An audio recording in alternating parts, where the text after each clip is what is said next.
Game 12 of the World Chess Championship. Ding Liren is back and he is chilling. Pawn to c4 by Ding. English opening, we saw this in game number 8 when Ding had white. And now we see e6 by Gukesh. He played e5 last time, which was a reverse Sicilian. g3, d5, bishop g2, knight f6, knight f3. Now here, if Gukesh plays bishop e7 and castles, Ding has two good options here. He could either play d4 and go into sort of a good version of the Catalan, where black wasn't able to play bishop b4 check. That's one of the better lines for black. Or Ding could play pawn to b3, put that bishop on b2, and go into what's called a double fianchetto system. So instead, Gukesh pushes the action, plays pawn to d4, and this means we're more likely to have an interesting game. Ding is going to give up space here, allowing that pawn to come to d4, but he's going to get activity in return. So interesting decision by Gukesh, not playing it solid, not going into a Catalan. Maybe he felt it's a little too passive and Ding will get everything he wants. So he plays actively with pawn to d4, grabbing that space. But then interestingly, after castling, Gukesh D does not go for the space here with pawn to c5, and he plays knight to c6. c5 is the most popular move. Knight c6 is the second most common move. And this is now called a neo-Catalan opening. Pawn to e3. And here it almost looks like a Benoni in reverse. Bishop e7. And again, the most popular move was a pawn advance, which Gukesh has been known to do in this match. And he does not play it. He just puts his bishop on e7. So I'm not sure if he's changing his game strategy because he's up a point in the match. But playing pawn to d4 without putting a pawn on e5 or c5 yet feels odd to me. d3, d takes, bishop takes. No moves are really surprising up until this point, but we're sort of out of Grandmaster territory. So we've just slowly had less and less games played. We're at move number 8, and the Stockfish eval is around 0.1 for Ding. So he got a pretty comfortable position out of the opening. And now finally we see pawn to e5 by Gukesh. And the battle in this position is going to be over the d4 square. Can Ding Liren safely get this pawn up here in a position where things don't just all neutralize to an equal position? He wants to play d4 when he can gain an advantage. Knight c3, castle, rook e1, h6, a3, and what Ding wants to do is get some queenside expansion going. Pawn to a5, trying to slow down b4. Pawn h3. This prevents knight to g4 hitting the bishop and creates a escape route for the king, a little cozy square on h2. So both sides here are just slowly trying to improve their position. Bishop e6, king h2, rook to b8. This was a 15-minute think by Gukesh. And at this point, Ding has 57 minutes with the white pieces, and Gukesh has 1 hour and 19 minutes. We're at move 13. Queen c2. Now, what the plan for white most likely is here is knight to b5, and then play on that queen side still. Rook a to d1, or maybe rook a to b1, go for b4. If rook a to d1, go for d4. But this half of the board that I'm boxing here, this is where Ding is looking to play. Rook e8, knight to b5. Beautiful square, and this highlights the fact that the pawn moved from a7 to a5, so there's no pawn to a6 kicking the knight anymore. This also prevents knight to d4, which would be a good plan by Gukesh, and Ding wants to play pawn to d4 himself still. Bishop f5, pinning the pawn, rook to d1, and knight back to d7. So Gukesh here is playing actively now. He wants to improve that knight, play knight c5, and Ding goes queen to d2. Queen to d2, the idea is pawn to d4. He is ready for it. And the top move here for Gukesh is to play knight to c5. And this keeps the advantage small for Ding Liren. But instead, Gukesh plays bishop to g6. Bishop back to g6 is a small mistake here, and it starts to give Ding a better grasp of the advantage. This move is complicated. If d4 is played, knight to d3 is the top option. And the knight looks sort of trapped there, right? It doesn't have any escape squares that are safe. So maybe Gukesh felt that this was a little bit too risky. And even though he's known for calculation, maybe he felt he couldn't calculate that through clearly and thought, let me just play safe and try to hold this position. But now Ding gets d4 in with perfect timing. And at this point, taking on d4 actually helps Ding a lot because he can avoid recapturing the pawn immediately play bishop to f4 and start to bring massive pressure against Gukesh's position. So e4 played by Gukesh.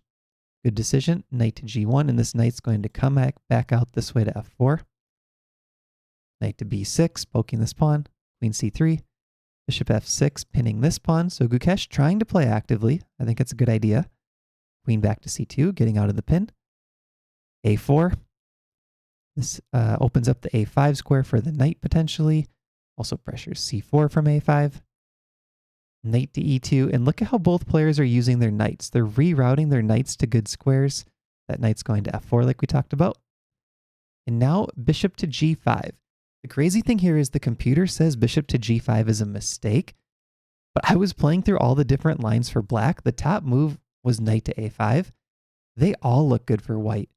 So things have gone really off the rails for Gukesh already. But the interesting thing is if you look move by move, there doesn't seem to be one particular move that got him into this bad of a position. It's just slowly Ding kept improving, and with small inaccuracies by Gukesh adding up. So we're at move 22, and essentially Ding has played a perfect game so far, and now he has a massive advantage. Knight to f4. I looked at ChessBase, where people can run their engines for very high depths, and a super high depth Stockfish said this is already a +3 advantage for Ding Liren. That's the equivalent of being up a piece. And you look at the position, everything is equal. We just have one pawn traded for each side. And it doesn't feel like Gukesh's position is that bad, right? He has all the minor pieces out. He's got his rook here. He's got an advanced pawn on e4, advanced pawn on a4. But the problem is the computer can see really far ahead, and I'm sure these super GMs can sense it as well with their calculation skills, their intuition. This position is just getting better and better for Ding. That's going to be the problem for Gukesh. These pawns are eventually going to advance, and this queen side is going to collapse. Bishop takes f4, bishop takes f4. This pawn is now double attacked by the knight and the bishop. Rook to c8, a really sad square for the rook. Queen to c3. Knight to b8 played. I think Gukesh saw this pawn to d5 idea. Now here, this position is so passive for Gukesh that there was a move here, knight to a7. Immediately winning the rook for a knight. And in the post-game interview, Ding Liren said he missed this move. But the funny thing is, he didn't need that move to play for the win. He doesn't need knight a7 here, and he didn't play it. So he goes pawn to d5, queen to d7, and now pawn to d6. Passed pawns pose problems. This is going to be a passed pawn if black doesn't take, because white is going to take here. And taking this pawn is not a good idea. This opens up the white position. Either rook takes d6 or knight takes d6. You really don't want to allow this rook to come into the game. So Gukesh tries to close it up. Probably a good decision. But now knight to c7 played. And this knight, I think, is as valuable as a rook. These black rooks aren't really doing anything, and that knight is a monster on c7. But there is the threat still of knight takes e8, which can convert some of this dynamic advantage into a material advantage. So Gukesh says, I don't want to give you the material advantage. I'm going rook f8. Bishop takes e4, winning a pawn. Knight c6, bishop back to g2. So we still get the material advantage for Ding. It's a pawn instead of the exchange, though. Rook to d8, knight to d5, offering a trade of knights. And after knight takes d5, a very strong move, and this is one that surprised me, c takes d5, accepting these isolated doubled pawns. But the idea is the pawns cover a ton of squares in black's position. This ties down everything for black, and this knight doesn't have any good squares. It goes back to b8 in this position, and the c pawn is going to drop. And if you look at the d pawns in the end, they're both defended by bishops. The queen's here to help out. The rook's here to help. This rook's coming into e7, not e6. And everything for black is passive here. Rook c8, queen back to d4. Knight a6, trying to get that knight back into the game. And now we see rook to e7. Beautiful square for the rook, supported by the pawn. Queen b5, pawn to d7. This pawn is going to cause huge problems for black. Gukesh tries to play actively with rook to c4, hitting the queen.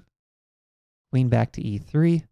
Now, interestingly here, queen takes c4 also wins. And the computer prefers it. Queen takes c4, queen takes c4, rook to e8. There is no way for this queen to guard d8. This is an amazing position for Ding. It's just showing how dominant the position is, that queen cannot come back to defend the queening square. So instead, after rook c4, queen e3 played by Ding. Just as good. It's still completely winning. Rook to c2, bishop to d6, f6. And now if you want to pause the video, try to find the winning blow. It's a checkmate and I believe 8 moves for white with best play. The move played by Ding Liren was correct. Rook takes g7 check. And the problem now is if king takes g7, we have bishop takes f8 check, king takes, and an extra queen for Ding Liren. So he's up a queen. And if king h8 here, we have queen takes h6, bishop blocks, and checkmate. So rook takes g7, Gukesh resigns. What a finishing blow.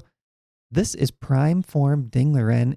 He is back, and the betting odds are now 50-50 with 2 games to go. If they're still tied after 2 games, we go to a tiebreaker. Who do you think wins the match? Let me know in the comments, and I will see you guys for the next game recap. Thanks for watching.